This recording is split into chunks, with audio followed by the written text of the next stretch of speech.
తప్ప నా దీక్ష విరమించను అని చెప్పి కేసీఆర్ గారు చెప్పింది. అప్పటికి 11 రోజులైంది. మనిషి ఆ మంచం మీద నుంచి ఒక్కొక్కసారి వణుకుతో దాదాపు హాఫ్ ఫీట్ ఎగురుతూ ఉండే బాడీ. తన కంట్రోల్లో తాను లేదు, కానీ ఆ పట్టుదల మాత్రం సడలేదు. మా కళ్ళల్లో నీళ్లు తిరుగుతున్నాయి, ఎంతో బాధపడ్డాం. కానీ ఆయన మాత్రం కేంద్ర ప్రభుత్వం తరఫున రాష్ట్ర ఏర్పాటు ప్రక్రియ ప్రారంభమైందంటేనే దీక్ష విరమిస్తా అన్నాడు.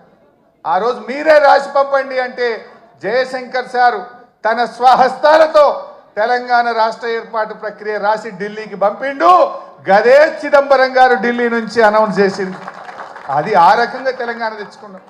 తెలంగాణ తేవడమే కాదు, తెచ్చిన తెలంగాణను అప్పుడే పుట్టిన బిడ్డను కన్న తల్లి ఎంత ప్రేమగా పెంచుకుంటుందో కేసీఆర్ గారు 10 ఏళ్లలో తెలంగాణను ఒక తల్లిలాగా తీర్చిదిద్దాడు. ఒక తల్లిలాగా, ఒక తండ్రిలాగా ఈ తెలంగాణను బంగారు భవిష్యత్తు వైపు అడుగులు వేసింది. ఏ తల్లైనా పుట్టిన బిడ్డను నాకంటే గొప్పగా ఉండాలని, బంగారు భవిష్యత్తు ఉండాలని ప్రతి తల్లి తన కొడుకు కోసం, తన బిడ్డ కోసం తపిస్తుంది.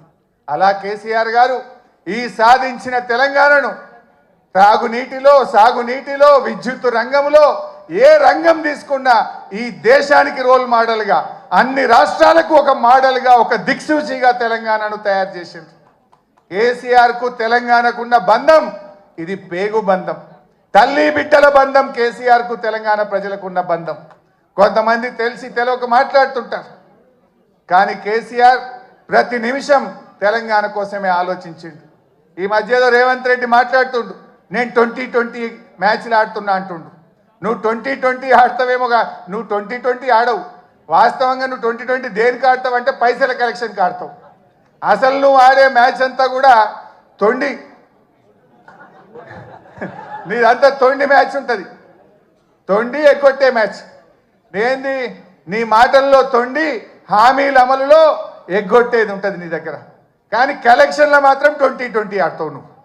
ఎందుకంటే నువ్వు ఎన్ని రోజులు ఉంటావో నీకే తెలియదు. ఆగమాగం ఉండవు నువ్వు. దీపం ఉండగానే ఇల్లు చక్క పెట్టుకోవాలని 2020 కలెక్షన్ స్టార్ట్ చేసినావు. కానీ కేసీఆర్ అన్నీ ఆడతాడు. ఆయన టెస్ట్ మ్యాచ్ అయినా అద్భుతంగా ఆడతాడు, వన్డే అయినా అద్భుతంగా ఆడతాడు, 2020 అయినా ఆడతాడు. ఎప్పుడు ఏదాడలో గదా ఆడతాడు. కేసీఆర్ ఎప్పుడు ఏదాడాలో ఆడతాడు. అవసరమైతే డిఫెన్స్ కొడతాడు, అవసరమైతే 6 కొడతాడు. కానీ ఇవాళ తెలంగాణ ప్రజలు ఏ పల్లెల్లో పోయినా, ఎక్కడ పోయినా ఏమంటున్నారు? మళ్ళీ కేసీఆరే రావాలి, మా కేసీఆర్ మాకు కావాలి అని ప్రతి నోట. ఇది నేనేదో ఉపన్యాసం కోసం చెప్తలేను.